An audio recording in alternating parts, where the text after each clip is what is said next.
Islami, my two honorable colleagues, iconic colleagues, Javed Jabbar Saab, who is a media maestro, and he was the most effective minister for propaganda of Pakistan, and he represents Pakistan very strongly, both at home and abroad.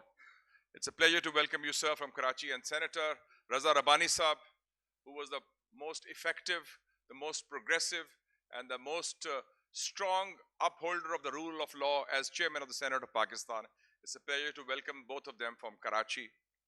We also have a very distinguished audience from different parts of the world at this international conference, starting from my very dear, I would say, learned friend, Dr. Sami Al-Arain, and a very powerful exponent. He's a real Mushahid because he suffered after 9/11 when he was wrongly prosecuted for his commitment to the cause of justice, to the cause of rule of law, and the cause of peace. But then the Almighty prevailed, and he's a free man who speaks up for the oppressed, for the Muslim, especially in Palestine and Kashmir. Thank you, sir, for coming from Istanbul. My dear friend and comrade from South Africa, Faisal Douji. And Faisal Douji has been a close companion of the great Nelson Mandela, and we are proud to have you, sir. And he gave me a book recently written by a South African freedom fighter, Ibrahim. The book is titled Beyond Fear. And one thing which is in that chapter says, my struggle is my life. Meri jadojahd meri zindagi hai. And that sums up the struggle of the Palestinian people. I would also like to recognize my dear brother, Kardesh, Dayan Beken Sahib from Turkey. And he represents a very unique party, the Refah Party. And his party's founder and great leader, I have great respect for, the great Turkish leader, Najmuddin Erbakan. Najmuddin Erbakan was Deputy Prime Minister when Cyprus, Northern Cyprus, was illegally occupied. And he had the guts to send troops along with Buland Ejebet to liberate Cyprus. And I was Minister for Information and Culture in '97 when the Prime Minister Najmuddin Erbakan hosted the D8 summit in Istanbul. And we were greeted by a young mayor of Istanbul, a young lieutenant of Najmuddin Erbakan. The mayor of Istanbul was Recep Tayyip Erdogan, who was a protege of. So Najmuddin Erbakan gave the vision of D8, developing 8 countries. And recently they have had conference. So, sir, it's a pleasure to welcome also friends from Somalia and Palestine and other friends who are all here. Warm welcome to you. First of all, I would like to pay homage and salute the martyrs of Palestine, especially Ismail Hania Shaheed and Yahya Sinwar Shaheed. They are the role models like Burhan Muzaffar Wani in Kashmir, who have struggled for liberation and gave their lives for the cause of freedom, whether it's Palestine or occupied Kashmir. I will just make 3 short points. Number one, because Dr. Sami Al-Arain mentioned very important about that countries like Pakistan should stand up and speak up on issues and not be scared of any foreign country, any US or others. What is Pakistan's relationship with Palestine? Secondly, what are the lessons of Tufan al-Aqsa? And third, what is the way forward? Pakistan and Palestine have had a unique relationship. There are 2 issues on which Pakistan's policy was enunciated even before the creation of Pakistan by the great leader Quaid-e-Azam Muhammad Ali Jinnah, the father of the nation, the founder of Pakistan. One was Kashmir, where he said, Kashmir, Pakistan ki sharag hai. Kashmir is the jugular vein of Pakistan. And the other one is Palestine. Because on 23rd March 1940, when the resolution for the right of self-determination of Muslims of South Asia was passed in Lahore under the leadership of the All India Muslim League led by the Quaid-e-Azam, the second resolution talked of the right of self-determination of the people of Palestine. And after the creation of Pakistan, when the Quaid-e-Azam became the Governor General of Pakistan, the head of state, Pakistan came into being on 14th of August 1947. The first letter written by the Quaid-e-Azam Muhammad Ali Jinnah to a foreign leader was on 9th of December 1947 to President Harry Truman of the United States, telling him, don't support Israel. Israel's recognition, Israel's state is something which is unacceptable because it's an injustice to the people of Palestine who are being displaced. And Dr. Samir Al-Arain gave very specific figures that in 47, they only controlled 6.5% of the land of Palestine. And then they claim that this is Eretz Israel or whatever they call it, So this is extremely important. Pakistan has done more than any Muslim country, than any Arab country for the cause of Palestine. We are the only non-Arab country to fight in two Arab-Israeli wars. 1967 war, Arab-Israeli war, Pakistani pilots led by Group Captain Saif al-Azam fought with the Jordanian Air Force against Israel. 1967. And in October 1973, in the Ramazan war, Mr. Zulfikar Ali Bhutto was Prime Minister, and he sent Group Captain Sattar Alvi to fight with the Syrian Air Force, who shot down 2 Israeli planes in the Arab-Israeli war. So we have that history. And when the Islamic Summit was organized in Lahore in 1974, for the first time, the Palestine Liberation Organization, PLO, under Yasser Arafat was accorded recognition as the sole legitimate representative of the people of Palestine. 6 months before the Rabat Summit in October 74, the Arab League Summit. So Pakistan has had a very strong track record, and this is a policy which is a state policy, and the policy which represents the aspirations of the people of Pakistan. And even recently, Pakistan accepted 9 political prisoners released by Israel from Hamas, and they will be resettled, inshallah, in Pakistan. And when I was a chairman of the Foreign Relations Committee in 2006, Senate Foreign Relations Committee, and there were elections in Gaza, which Jimmy Carter said were the freest election in the Middle East, as a result of which Hamas, which is a democratically elected political organization. Hamas is not a terrorist organization. It's a democratically elected political organization representing the people of Gaza. Their leader, foreign minister, came, Mahmoud Zahar. I hosted him in the parliament, and we invited him to make a speech, and we hosted him, and we were the first country, first government to give a donation of $1 million to Hamas, the legitimate government of Palestine at that time in 2006. So we have that track record. Ladies and gentlemen, what is the lesson of Tufan al-Aqsa?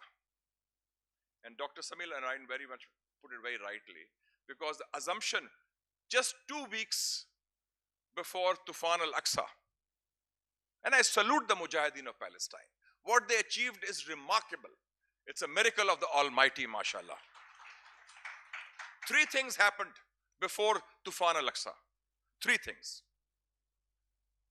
One was mentioned by Dr. Samir Al-Arain. 22nd of September, the arch terrorist, war criminal and gangster, Benjamin Netanyahu, goes to the United Nations General Assembly, and he makes a speech and talks of the new Middle East, a map of the new Middle East. कि नए मशरकी वुस्ता का नक्शा है, in which there is no reference to Palestine or Jerusalem or Al-Aqsa. And he says, and people are saying then, there's a queue, line lagi hui hai, Musliman or Arab Mamalik ki to recognize Israel. And he says the Palestinian issue is finished, it's gone, it's dead, and now it's a new Middle East led by, to quote my friend Javed Jabbar, the democratic Israel. By the way, Israel is a fascist state. They call themselves democracy. And so is India, because both of them believe in greater, one is greater Israel, one is Akhand Bharat. So, you know, Hitler also came through the democratic process, by the way. So, through the ballot box. So, I mean, just to set the record straight. The issue is there of, more fundamental. Anyway, so in that regard, the second one was Jake Sullivan, National Security Advisor to President Biden. He wrote an article in Foreign Affairs. It's very important, 28th of September, 2023. In that article, Jake Sullivan says, the Middle East has never been so peaceful, so tranquil, so calm today as before. कि मशरकी वस्ता अपनी तारीख में कभी इतना पुरअमन नहीं रहा, पुरसुकून नहीं रहा.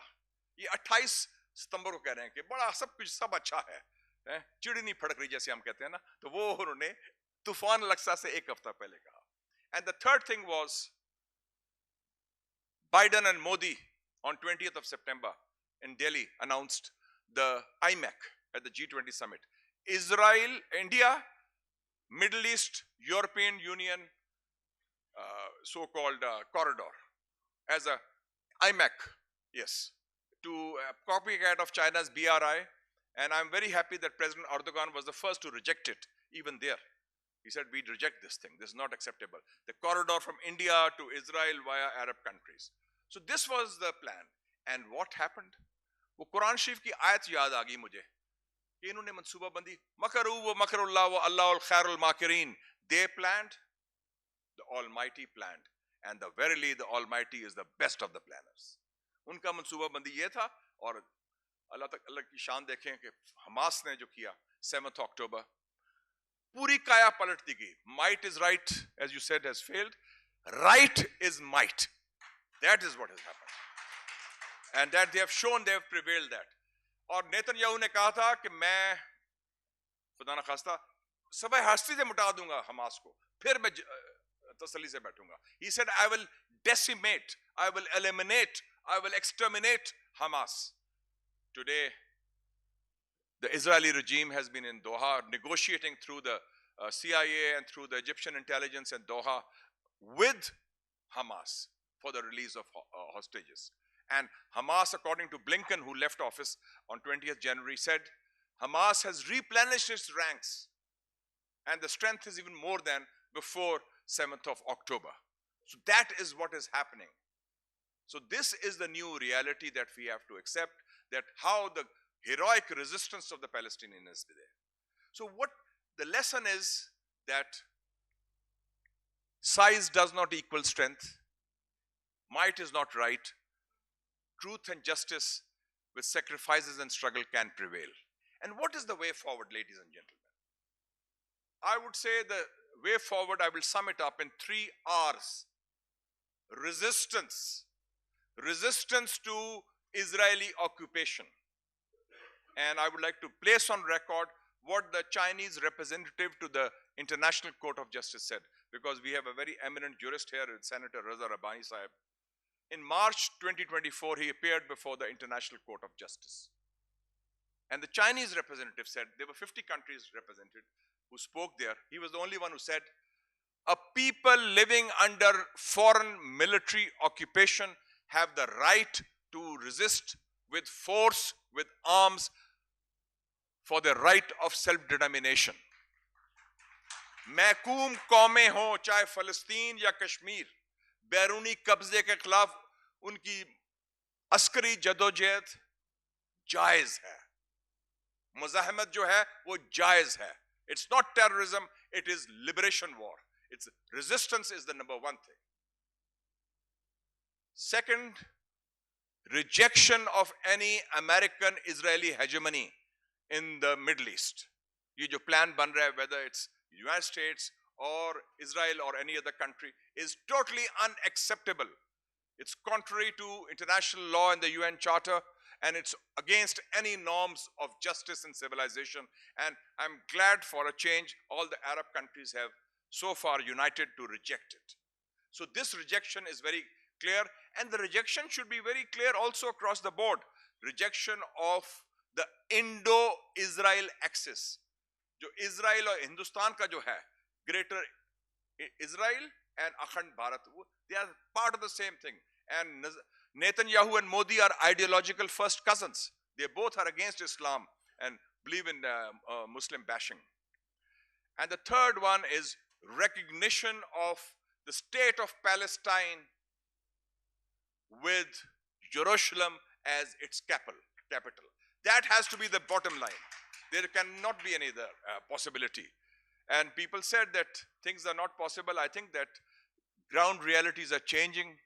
Inshallah, in our lifetime, we shall see the emergence, the liberation of occupied Kashmir and the liberation of occupied Palestine. Long live Palestine, Pakistan, dosti. And thank you to Jamaat Islami. Jamaat Islami को मुबारकबाद देता हूँ. इन्होंने left और right, अब वो तो ऐसे खत्म हो गए हैं, लेकिन नाम ने हाथ left और right को इकट्ठा कर दिया. जावेद जब्बार जैसे लिबरल बंदे को ले आए इधर से खींच के. रजा रबानी साहब भी माशाल्लाह जमात इस्लामी की तारीफ कर रहे हैं. तो ये तो वो फिक्र ना करें, there's a peaceful thunder squad now. वो चलती रहती है. तो हमने भी पंजाब यूनिवर्सिटी में काम किया. लियाकत बलोच साहब हमारे भाई हैं, दोस्त हैं, he is my neighbor and we are good friends. So we all work together, and the main thing is we have to work for a better tomorrow, build, and this is the biggest challenge for Muslim countries, for Pakistan, for others.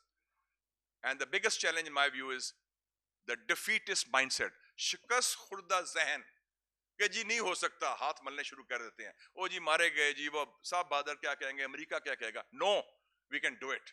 The Qaid-e-Azam Muhammad Ali Jinnah, ladies and gentlemen, and I want to tell the people who are sitting here, he had no army, he had no atom bomb, he had no establishment, he had no big money, but he had character, commitment, support of the Muslims of South Asia, and a political party, and he created Pakistan through that democratic struggle for Pakistan. So this is a very good lesson for us. Let us build Palestine as an independent Palestine and liberating it from the shackles of Zionism and imperialism. Thank you so much.